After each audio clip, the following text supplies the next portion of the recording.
please take your seats wherever you want, and I'm just going to introduce people as I see where they're sitting. So on my far side, Christopher, we'll know. Okay, on my far side will be John Nduna, who is the General Secretary for the ACT Alliance. I think most of you know this, but that's the Action by Churches Together International. It was where he was. Now he's with the Geneva-based ACT Alliance, and he will be talking from the perspective of that alliance and from a long career in faith-based work. On my immediate right is Benoit Kalasa, who is from the United Nations, where he serves now as the director of the technical division at the UN Population Fund, but he has had an extraordinary career, including a lot of time based in West and Central Africa. Next to him is Rachel Carnegie, who is, I have to get your title correctly, Rachel, the joint executive director of the Anglican Alliance, working with the broad role in the Anglican community in Great Britain. And at the end, but as I said, of a very unique perspective, is Christopher Simoonga, who is the Director of Policy and Planning in the Government Ministry of Health in Zambia. And Mr. Minister, I'm going to start with you. And I guess the question for all of you, very briefly, because we want to move to the audience for our last 10 minutes, is how you see, from your really on-the-ground position, the connection between a government ministry and your own faith-based communities and perhaps some of the international faith-based efforts in your country. And I want each of you to sort of say how you see things, what's brought you to this point, but also what you see us doing in a most concrete way to move forward. Christopher, I think you have to take that mic. Thank you. And allow me to read a few notes of what I jotted down in my reflection of yesterday's discussion. And thanks to start with to the conference organizers for inviting us as government, Zambia in this case, to participate at this important conference. Last evening was quite fascinating to me in person, because I think for the first time of my professional life, I was able to be in a little place with a lot of bishops and religious leaders. I nearly felt like I'm in heaven. But they will be very happy to hear you say that. But back home is a slightly different case, because if you are in a place where you meet a bishop or a religious leader, it's either at a funeral or it's your own bishop. Which shouldn't be the case. And I was thinking that why should we be meeting bishops only when there is a funeral of a beloved one who has succumbed to a preventable illness, or indeed a victim of poor and non-pro-poor public health policies? Dialogue on pro-poor public health policies between governments and religious church leaders should be strengthened in order to prevent impoverishment and vulnerability, and further improve on equitable access to health services. Yesterday, we heard from the Lancet publication, I think it was GEO, in the neighborhood South Africa, that different countries, low, middle-income countries in Africa, sub-Saharan Africa, have had different experiences and arrangements of working with religious organizations in driving the agenda of improving access to quality health services and care for all. In Zambia, in particular, sharing our experience, over the past 2 decades of health sector reforms, religious or faith-based health providers have organized themselves under one umbrella corporate body called the Churches Health Association of Zambia. And I'm proud to say that I received an email from Karen Sichinga that I should wear 2 hats. Well, it's so for Zambia that we're talking about Churches Health Association, because I think over 96% of our population is Christian and 4% the rest of the religions. Therefore, strengthening health care delivery systems and ensuring that the poor and marginalized are reached equitably is an important engagement, and we ought to work closely with the public health sector. For example, in Zambia, we are working under a memorandum of understanding that outlines this contracting arrangement with Churches Health Association. Okay, I'm going to ask you just to pass it on, and we'll keep going on a final sentence for sure. Yes. In conclusion, I'd like to say that effective investment in health system strengthening should focus on accelerating implementation of pro-poor policies and programs, strengthening existing country partnerships arrangements between the governments, religious faith-based organizations, but this all should be based on trust. So there is minimal suspicion between government and faith-based organizations. There is a reason for us to drive this agenda. One of the reasons is post-2015, and that is to sustain response at country level to HIV and AIDS, ensuring that the coverage for ART treatment and adherence is at the optimal level. And the other group that recently we realized was a nearly forgotten group is the adolescents and youths. And we thought that in this category, the HIV rates are still, new infections are still very high. And we would like to see strengthened partnership with the church in terms of ensuring that the youths and adolescents are reached. Thank you. The other area is nutrition. I'll highlight this later. Thank you. You're giving us some great on-the-ground examples. Reverend Carnegie. Thank you. Two quick snapshots. Eastern DR Congo, the militia have destroyed a school twice, and each time the church has rebuilt it. The church leader said, "Our children must have hope." Another, moving to Thailand, faith leaders, Buddhist leaders, supported by UNICEF, have worked with their own theology to understand HIV and its dynamics and build an effective and evidence-based response to that. I have moved from one side to the other, having spent 20 years working with UNICEF and other secular agencies, and then the last 10 working with faith-based. So I tend to see things from both sides and really welcome this discussion today. The challenge really before us is how do we achieve sustained action at scale? We've got a number of policy initiatives from the UN and bilateral bodies. We have ongoing work on the evidence base. I just want to offer three very quick insights. The first is to understand the many forms of faith actors. And we have, obviously, the faith-based organizations like NGOs. We have faith leaders and their voice. We have faith denominations, in one case, obviously, 1 billion members running health and education services. And we have local faith communities. In UNAID's policy framework, they usefully differentiate between those different actors and see what makes effective relationships with each. Secondly is the need for some research on how we take this model to scale. And what I'd like to propose is there might, in one or two countries, be a real initiative with a rigorous evaluation framework that has pooled funding and goes across the face in one or two sectors to really understand how we achieve this partnership with faith at scale. And part of that will be understanding, obviously, the different cultures, different goals, and having an open and honest conversation about what have been the challenges to partnership in the past, despite the policies being present. And indeed, to learn from this and to turn those challenges into opportunities. And the third point is actually how we structurally organize ourselves, and President Kim referred to that. We look at the multiple actors, and we need to really understand the reality of this plural delivery of services. In DRC, they have done this by appointing zonal heads, whether government, faith-based, or NGOs, to deliver health services.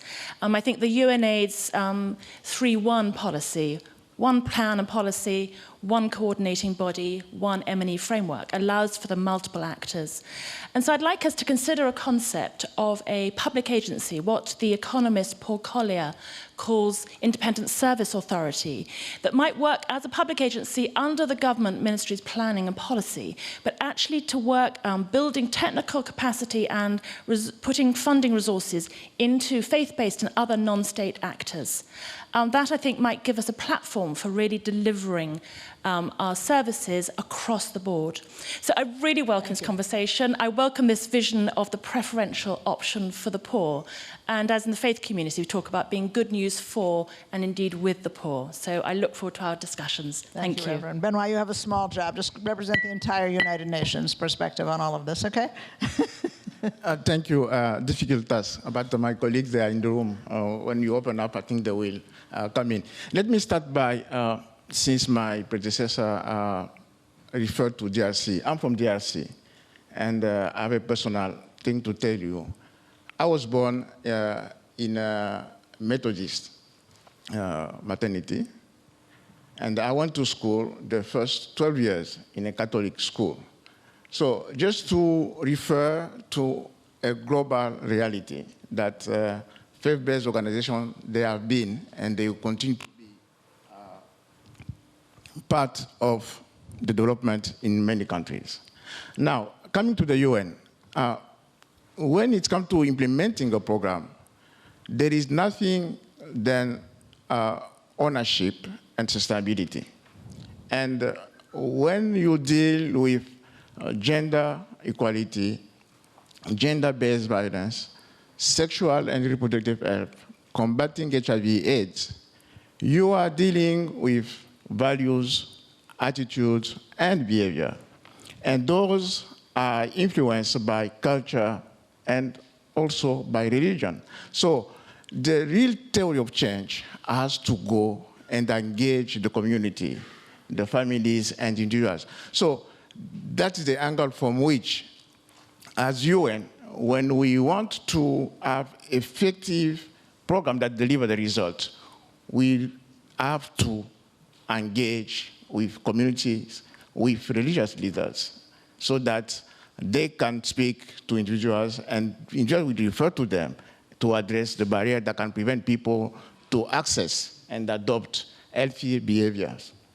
So that is where, as UN, as development actors, we take our entry point. So going forward, I think that we cannot think about sustainable development and leave out those who can influence the behavior of individuals. I think that is a very key point. And for the past years, the UN have been working, we have established an interagency task force so that we bring in the global conversation the religious leaders, so Wonderful. that they are part of influencing the policy, being recognized as active actor. And as UNFPA, we have also established an interfaith platform where we can consult on the ICPD agenda, which is very sensitive. And for us to make sure that we can move forward, I think we need to keep that consultation ongoing and effective. Thank you so much, John. You get this mic. No, they can hear me. Just another opportunity to speak from the faith-based community as to how you come into all of this. You have quite a distinguished history in various sectors yourself, so take it away. Thank you. In 2009, the ACT Alliance was attending the climate change summit in Copenhagen. That was COP15. And the ACT Alliance had a booth where we were displaying some of the services that ACT Alliance provides to the communities that we work with. And 4 brilliant young men passed by, and they looked at the booth and said, "Action by churches together, we hate the church." And then I thought, okay, none of these guys is going to be a bishop anytime soon. But anyhow, these could be future leaders in the public sector, in the banks, in governments, and so on. So I followed them and I said, do you have 10 minutes? Just want to speak with you on what we do. And that 10 minutes turned into 30, 40 minutes after explaining to them how we work with the marginalized communities and the kind of services that we deliver and the key advantages as church-based organizations that we had. And then one of them turned to me and said, so why don't we know about this? Why doesn't the world know about this, because we don't hear about this organization. We don't hear about what the faith organizations are doing in terms of transformative development. So I reflected over that after that discussion to say, I think there is something amiss. Either we are very poor at communicating, and or the public sector perhaps is not listening to what we are saying. Yesterday, I think we did hear a lot in the presentations about the evidence-based and the lack of it, and especially coming from the work that we do as faith-based organizations. Key factors have been mentioned why we are sitting here, and why we think the partnership with the World Bank and the public sector and also the private sector is important. The rootedness of the faith-based organization, I think, is very key. The accessibility to the most remote and the most marginalized communities cannot be overemphasized. And the other thing is that faith-based organizations, one of the major agenda that they have in the work is really the issue of poverty reduction. But we know that the faith-based organizations have been in this business for quite a long time, but why haven't we achieved it? And this is why I think it's important, because there are challenges that we face, and there are many actors that need to come together in order to approach this issue to the point where we can be much more effective, and hence the discussion that we're having about partnerships. As public sector actors, the World Bank and others, it is very critically important that first and foremost, this, I'm thankful that this meeting, or this initiative, not this meeting, but the initiative is taking place. It's critically important to ensure that the dialogue actually leads into constructive discussions and when it comes to decision-making as to how we are going to approach the whole issue of poverty eradication, we are speaking together, we're working together, because the faith-based organizations carry the voices of those that are most marginalized and poor. So finally, just to say that there are myths. I know the challenges. We've talked about the challenges. I don't want to dwell on that. But also, I think it's important to dispel some of the myths that, faith-based organizations, apart from the fact that they want to evangelize, they're also not transparent, they're not accountable. I think Rachel has just alluded to the fact that there are so many groups. When we're talking about faith-based organization, it's not just one. There are many different groups.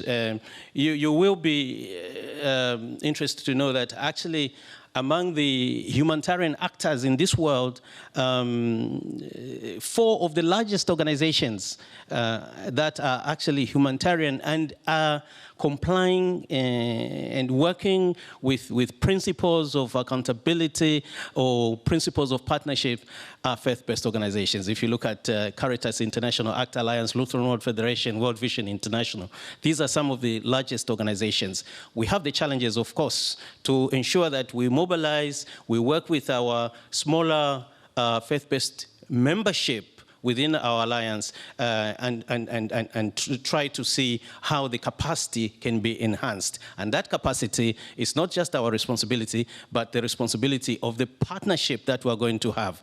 And finally, the capacity building is not a one-way thing. And I think this is an important point because the public sector, the private sector, I think they have a lot to learn from us. And therefore, in our dialoguing, in our discussions, we have to ensure that when we're talking about capacity building, we look at both sides and ensure that... and build their capacity as well. Absolutely. Thank you. I have to look to Adam. Adam, can I do 3 questions? Okay, so there's a mic in the center of the floor. We will entertain 3 questions and then quick responses from the panel, and I will be looking to remind you all that a question is actually a question. So you may have 5 seconds to introduce yourself, but I would like then each to do a question. If 2 other people have questions, please line up now, because I want to take several together. Scott Appleby, the University of Notre Dame. On the very last intervention, could you spend a moment elaborating some of the points that your partners would learn from the faith-based communities? We've heard reference to it. We know what faith-based communities will be learning from the so-called secular partners. What are some of the lessons you could begin to articulate for us to be learned from the faith-based communities? Okay, so if other people have questions, go ahead. Otherwise, John, you get to start with that since you raised it. Very quickly, the faith-based organizations, the approach to transformative development and also the approach to programs to eradicate poverty, and we did hear this yesterday, is that we faith-based organizations are the approach is very holistic. There is compassion in the way the faith-based organization deal with the marginalized communities and the poor people. And I think this is extremely important. But also, the public sector can learn from faith-based organizations that, coming with your ideas, programs without talking to the communities is a waste of time. Okay, I'm going to ask each of the other panelists to respond very quickly to that question. What do we have to learn from each other? Benoit. I will take from the last speaker. I think recognizing the person, that development is about people. And I remember discussing with the then Pope of the Orthodox Church in Ethiopia. And we came to agree that the priest could speak to gender equality, HIV/AIDS every day through recognizing that they need to invest in the young girls of Ethiopia, in the people of Ethiopia. I think that is the holistic and the compassion that we found in the church and the faith-based organization. Thank you. Rachel. Thank you. 2 quick points. I think one is about long-term investment in communities, that the faith communities don't work on a 3 to 5 year project cycle. We are there for decades or centuries. So the trust, the relationship that expresses. And the second is actually that faith communities don't do to the poor, because we are the poor. The faith communities include everybody within the world community. And so there is a sense of working together, of a shared vision. And so I think that investment and speaking out from our communities of being the poor is very significant. Thank you. I think most of the youths and adolescents, at least if they are not in school, they are in a community and they belong to a religious grouping. So I think that there's a strength there in terms of looking at faith-based community delivery systems in reaching the youths and adolescents. And again, it's strengthening the capacity on both sides. Thank you. Thank you. Okay, so I have an obligation to turn this over to the next panel. So I just want to say that from my point of view, I hope from your point of view, this has actually been an extraordinary assemblage. Not nearly enough time to hear from anybody, but speared on by the World Bank and its goals of educate, invest, and insure. We've heard from government representatives, distinguished people from the government of Germany, the government from the United States, from the UN, from Zambia, and from 2 of the many alliances of faith-based organizations. And if you listen carefully, everyone is talking about the partnership as not only a good thing, but actually a necessary thing. That the only way to move forward and to try to achieve this goal of using the evidence and the information that we have to eliminate extreme poverty by 2030 involves all players, involves those players working together. And I want to say that from the World Bank and the government representatives on the first panel, we heard an extraordinary degree of humility for those players as to how much they need other partnerships and how much we can do working together. And this panel really reinforced that with saying it's important in country, it's important from the perspective of the UN and from the faith-based organizations. We not only have a lot of work ahead of us and need those partnerships, but we have a lot to contribute to those partnerships. So thank all of you tremendously.